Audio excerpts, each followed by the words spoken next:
La IFBB a fait un communiqué officiel qui va tout changer. Cela va changer le culturisme complètement parce qu'ils ont modifié le système de qualification pour le Mister Olympia. Il ne suffira plus de gagner un Perro Show, plus rien ne sera pareil. Désormais, nous aurons beaucoup moins de compétiteurs à l'Olympia. Je vais tout vous raconter, le traduire et l'expliquer. C'est assez complexe, et tout ce que je vais vous dire concernera la saison 2026 et les suivantes. La saison de qualification pour l'Olympia 2025 est déjà fixée, et ne vous inquiétez pas, il n'y a pas de changement. La saison de qualification pour l'Olympia 2026 commence le 15 septembre 2025 et se termine le 30 août 2026. Jusqu'à présent, ceux qui se qualifiaient pour un Olympia étaient les premières positions de l'Olympia de l'année précédente et les vainqueurs d'un Pro Show de culturisme.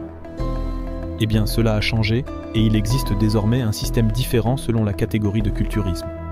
Ils les ont regroupés en 2 grands blocs et à chacune s'applique une réglementation différente. D'un côté, nous avons un système pour classique physique, men's physique, bikini et wellness. De l'autre, nous avons la catégorie Open, la catégorie 212 et les autres catégories féminines. Tout d'abord, je vais vous expliquer classique, men's, bikini, wellness, là où il va y avoir le plus de changements et où cette nouvelle réglementation se fera le plus sentir. Système de qualification, allons-y. Le top 25 dans le système de points se qualifie pour le Mister Olympia. Ils vont accumuler des points au fur et à mesure qu'ils concourent. Maintenant, je vais vous expliquer comment serait ce barème. Du premier au deuxième, au troisième et jusqu'au 25e qui auront accumulé le plus de points se qualifieront pour le Mister Olympia, indépendamment de s'ils gagnent un Pro Show ou non. Il n'est pas nécessaire de gagner un Pro Show, mais il sera nécessaire de faire de très bonnes positions dans de nombreux Pro Shows. Si vous gagnez 2 compétitions professionnelles de culturisme, vous êtes automatiquement qualifié pour le Mister Olympia, c'est-à-dire qu'en gagner une seule ne suffira plus. Si vous gagnez le Turkménistan Classique ou le Népal Pro, vous ne serez plus qualifié pour l'Olympia. Enfin, oui, si vous gagnez les 2. Le top 1, top 2 et top 3 du Mister Olympia de cette année-là se qualifient automatiquement pour le suivant. Le top 4 et le top 5 obtiennent respectivement 12 et 10 points. Pour l'Arnold Classic USA, celui de l'Ohio, le Pittsburgh Pro, le New York Pro, le Romania et le Dubaï. Pour ces compétitions en particulier, si un culturiste professionnel les gagne, il obtient sa qualification immédiate pour le Mister Olympia. C'est la façon de se qualifier en gagnant ces Pro Shows, mais si vous en gagnez un autre qui ne figure pas sur cette liste, par exemple l'Arnold UK, le Tampa, le Tijuana, le Prague Pro, le Texas, vous ne vous qualifierez pas pour le Mister Olympia et vous devrez en gagner 2 parmi ceux-là, appelons-les choses de culturisme secondaire. La IFBB a compris que certains shows sont généralement plus relevés, plus difficiles à gagner et qu'ils rapportent davantage, et qu'il doit y avoir une différence si vous les remportez par rapport aux autres shows de culturisme, moins importants, plus secondaires, avec moins de niveaux, organisés dans d'autres pays où il y a moins de participants. Et cela me paraît très judicieux. Si vous terminez 2e, 3e, 4e ou 5e dans ces shows principaux qui qualifient pour le Mister Olympia, vous obtiendrez respectivement en 2e position 14 points, en 3e 11, en 4e 9 et en 5e 7. En revanche, si vous terminez 1er, 2e, 3e, 4e ou 5e dans ces autres shows de culturisme secondaire, vous obtiendrez respectivement 1er 10 points, 2e 4e, 3e, 2e, 5e. Comme vous le voyez, une énorme différence. C'est-à-dire, un gars qui finit 5e dans 10 shows secondaires n'aura que 10 points, tandis qu'un autre qui finit 2e, un Arnold classique, aura 14 points. Et, comme d'habitude, plusieurs questions surgissent. Si c'est le top 25 qui se qualifie pour le Mister Olympia, cela veut-il dire qu'il ne peut y avoir que 25 classiques ou 25 men's ? Non, parce que ce sont seulement ceux qui figurent dans le système de points, d'après ce que j'ai compris. C'est-à-dire que le top de l'Olympia n'y est pas inclus, il faudrait donc ajouter 3 autres qualifiés.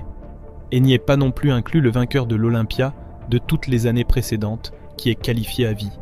Par exemple, Breon Ansley a gagné 2 Olympias.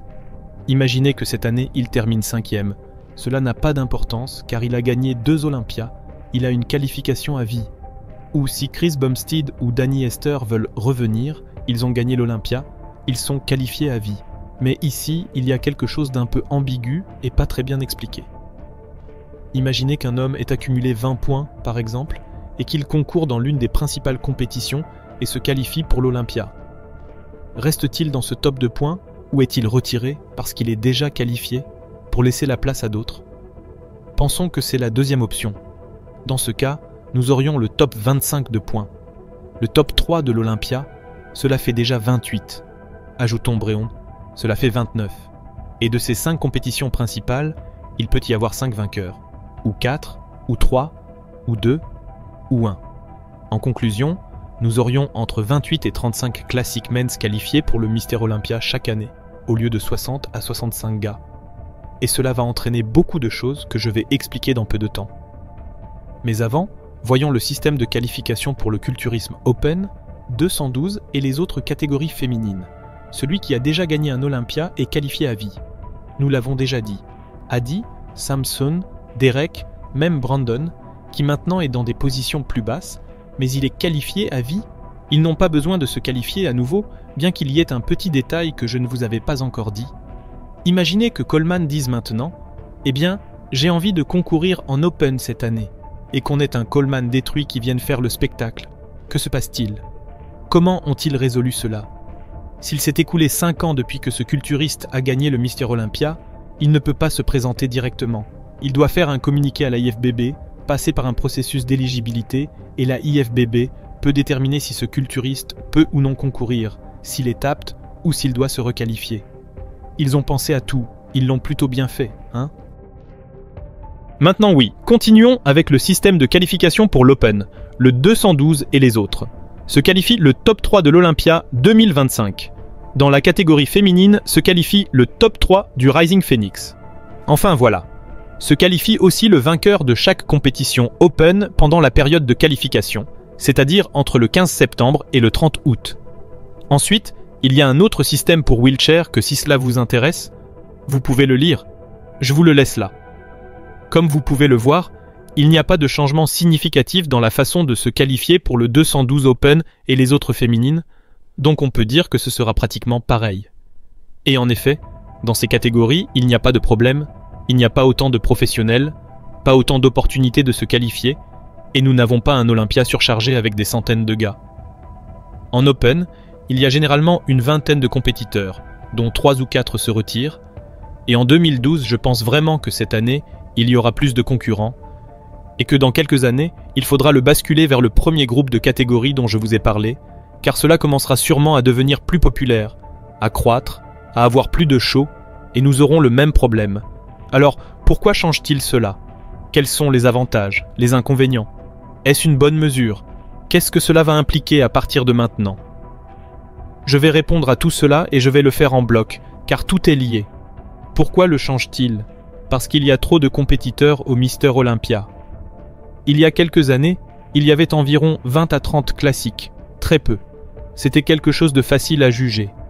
La scène n'était pas saturée de gars. Ils n'avaient pas à attendre des heures, mais seulement quelques minutes, pendant que leurs collègues passaient, stressés, fatigués, déshydratés. Les juges pouvaient plus ou moins les regrouper facilement, et ce n'était pas si fastidieux à juger.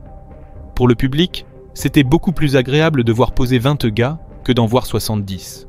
Tout cela, catégorie après catégorie, classique, men's, bikini, qui sont les catégories ayant le plus de qualifiés, faisait que l'Olympia durait beaucoup plus d'heures.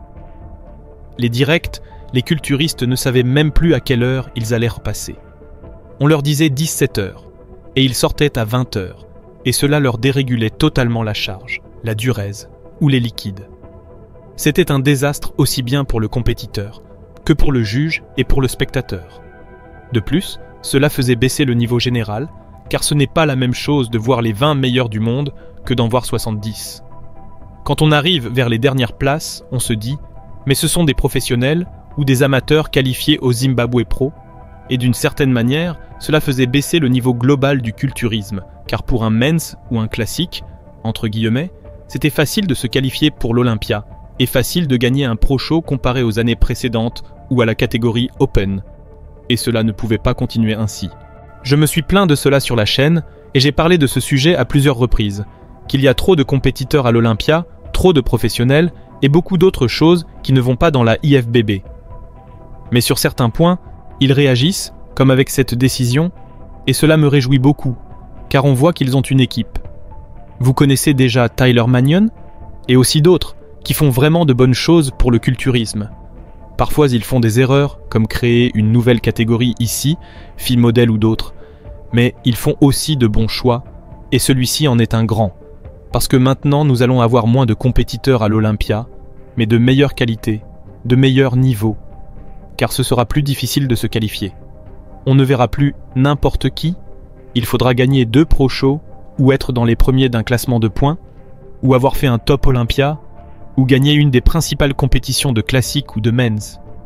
Et c'est merveilleux, car maintenant ce seront vraiment ceux qui doivent aller à l'Olympia qui y iront, ceux qui l'auront vraiment mérité. Avant aussi ils le méritaient, mais maintenant ce sera beaucoup plus méritoire, beaucoup plus dur de se qualifier. Donc oui, pour moi ce sera une très bonne mesure, très pertinente, et j'en suis content. Je crois que c'est une grande nouvelle pour le culturisme, pour nous tous, pour tout le public. La prochaine étape devrait être qu'il n'y ait pas 200 nouveaux professionnels chaque année et que ce soit plus difficile de devenir professionnel ou bien supprimer une catégorie et la fusionner car il y en a déjà 7 féminines. Ou bien d'autres petites choses qu'on pourrait changer. Mais bon, c'est un pas, et un grand pas, un petit pas pour Tyler Manion, un grand pas pour les culturistes. Et vous, qu'en pensez-vous? Aimez-vous ce nouveau changement dans le système de qualification pour l'Olympia? Donnez-moi votre avis. Si vous avez des questions, je vous répondrai dans les commentaires.